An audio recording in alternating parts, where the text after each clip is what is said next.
Assalamu alaikum, ladies and gentlemen. Today we are going to discuss slightly on a mindset that you are carrying into the ISSB. जो mindset होता है वो we have to understand that the machine behind all your performance, all your conduct, all your activities, all your output that you are giving is basically the machine that is behind is your brain. आपका दिमाग जो है वो चीज़ है जो कि आपको perform करवा रहा है.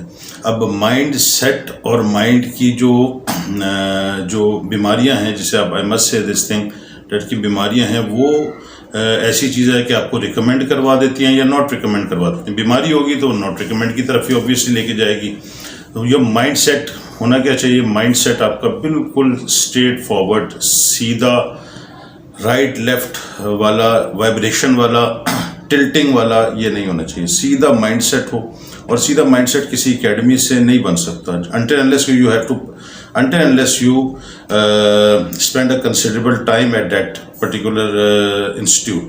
जिस तरह के अब कैडेट कॉलेज के जो लड़के हैं वो क्या करते हैं, उनका जो एक माइंडसेट बनाया जाता है वो एक दिन का तो होता नहीं है. तो they permanently they are residing, they are living there, and ultimately they are it is affecting the mindset also. तो आपका जो माइंड होता है, माइंड में सिलसिला क्या है? माइंड आपका जो आप सोचते हैं, जो आपके दिमाग में आता है वही आप करते हैं. अब माइंड जो होता है उसमें कुछ दिमाग तो ऐसे होते हैं जो कि स्टेबल नहीं होते, non stable sort of a thing. क्या है? अनस्टेबल होते हैं. वो किस तरह है कि इधर से उधर की जो उनके 24 घंटे अनस्टेबल होता है.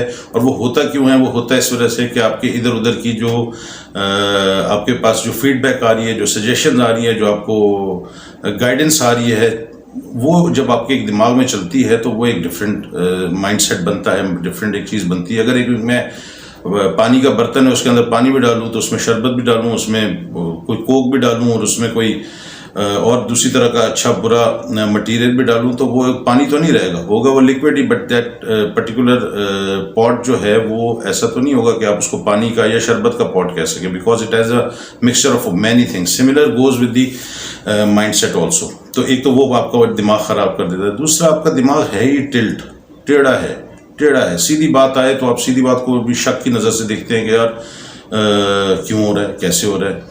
तो अब वो जो है वो माइंडसेट आपका क्या होता है कि वो आपका ख़राब हो जाता है. आप चीज़ को लेकर ही उल्टा जा रहे होते हैं, टेढ़ा जा रहे होते हैं. और एक होता है कि माइंड का ट्विस्ट, कि जो बात भी की ना उसे करना ही उलट है. अब ये तीनों चीज़ें क्या जो हैं, ये आपके माइंडसेट की आईएसएसबी में चेक होती हैं. Right from the starting from the psychological, जो साइकोलॉजिस्ट के टेस्ट होते हैं, picture story, pointer story, what वगैरह.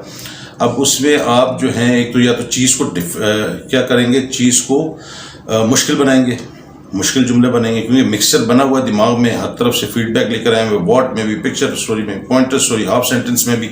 अब वो मुख्तलिफ आप उसको क्या करेंगे कि आप चीज़ को, जो चीज़ आएगी उसको मुश्किल करके पेश करेंगे. Selector they are very smart people.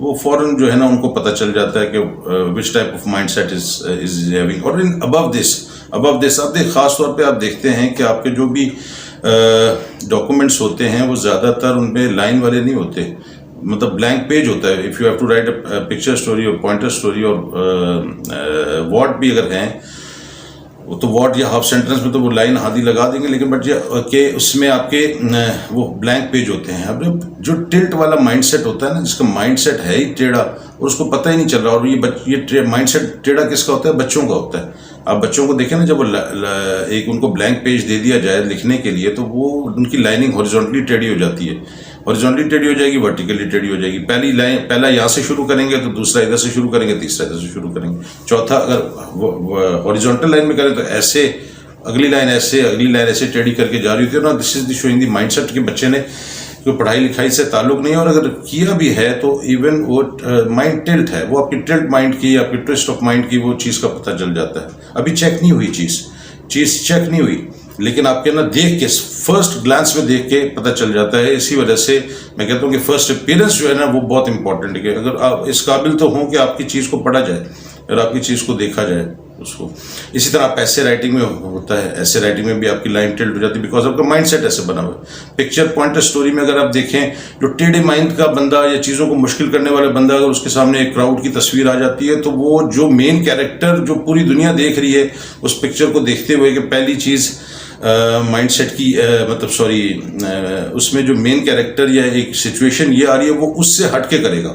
सामने का जो कैरेक्टर होगा जो बड़ा प्रोमिनेंट होगा, he will not choose that character, he will go for a difficult thing, unknown सा एक बंदा लेकर आ जाएगा। इसी तरह जो आपके मेन कैरेक्टर की बात करो इन पिक्चर स्टोरी, सेकेंडली अगर उसके दिमाग में टिल्ट है तो पिक्चर स्टोरी में क्या करेगा कि वो पिक्चर स्टोरी में मेन कैरेक्टर शुरू करके बीच में दूसरे की स्टोरी ले आएगा, कोई बच्चा बीच में ले आएगा, कोई और सिचुएशन ले आएगा जो कि उससे कोई लिंक ही नहीं बन रहा। You have only 4 to 5 minutes to write a picture story and you are spending time and your mindset is going within 4 to 5 minutes, your mind is tilting to and going away to other situation। तो वो जो है आपके mind का set का पता चल जाता है। बात कहाँ से हो रही थी जी, मैंने लाहौर जाना था या मैंने पिंडी जाना था तो बीच में मैंने ना पेशावर को एक टच कर लिया, मतलब now this is not the requirement. जो आप जा रहे हैं तो आप सीधा मुंह उधर करके लाहौर की तरफ जाएं, तो ये वाली चीज़ जिसकी माइंड सेट की होगी वो भी गड़बड़ कर जाएगा। Similar goes for the outdoor task जो होते हैं या ग्रुप डिस्कशन होते हैं, लेक्चरेट होते हैं, पॉइंट एक होगा जिस पे बात करनी है। लेट सपोज कि को एजुकेशन इज इम्पॉर्टेंट और नॉट, और इज इट बेनिफिशियल और नॉट। को एजुकेशन पे करते हुए वो गवर्नमेंट की जो वो बेड़ा गर्क करेगा, गवर्नमेंट को पकड़ लेगा, किसी और को पकड़ लेगा, क्योंकि उसका माइंडसेट एक जगह पे स्टेबल नहीं है, स्टेबल माइंडसेट नहीं है, निकल जाता है अपनी जगह से। उसका जो बर्तन है ना उसमें सुराख है कि वो इधर से सोच में ना वो एक सोच जाती है और ठप करके दूसरी जगह पे वो निकल जाता है। तो ये आपको ग्रुप डिस्कशन लेक्चरेट में भी होगा। कमांड टास्क होता है, प्रोग्रेसिव टास्क होता है। अगेन जो चीज़ होती है कि क्या करेगा कि वो जी आपको चीज़ को मुश्किल करेगा। आसानी वाली चीज़ होगी तो उसको नहीं फॉलो करेगा, जो मुश्किल होगी ना उसकी तरफ जाएगा, मुश्किल की तरफ जाएगा, चीज़ को मुश्किल करने की कोशिश करेगा। आसान चीज़ उस बेचारे की समझ में भी नहीं आएगी, आसान चीज़ समझ में नहीं आएगी बिकॉज माइंड सेट ही ऐसा है ना कि उसके माइंड में खिचड़ी बनी हुई है। खिचड़ी वाला माइंड सेट जो होता है वो बड़ा खतरनाक बन जाता है, डिसीजन ही नहीं ले सकता ना, मतलब खिचड़ी बन जाए आप डिसीजन ही नहीं ले सकते। और फिर आप जब इंटरव्यू में आते हैं, आप सिचुएशन रिएक्शन टेस्ट में आते हैं, SRTs वगैरह में आते हैं, या आप इंटरव्यू में आते हैं, तो जो सिलेक्टर होता है वो इसी चीज़ को एक्सप्लॉइट करता है, इसी चीज़ को आपके माइंड सेट को तो चेक करता है। और उसने बेचारे ने क्या चेक करना, क्या चेक करेगा वो? आपके कपड़े, आपकी जुबान, आपकी बातचीत। Now this all showing these are the slave of your brain, these all things are slave of your brain. So whatsoever your brain is telling, whatsoever your brain is trying to portray your body, your tongue, your hearing capability, your listening capability, तो वही चीज़ आपकी निकलेगी। अब उसी चीज़ को selector exploit करता है, पता चल जाता है कि इसके माइंड में ट्विस्ट है, चीज़ें इसको क्लियर नहीं है, फर्म पर्सनैलिटी नहीं है, अपनी डोमेन में खड़ा नहीं रह सकता, डावाडोल है, he is not sure about anything, what is going on, what he is performing and what he has to perform and what the selector is expecting from out of him।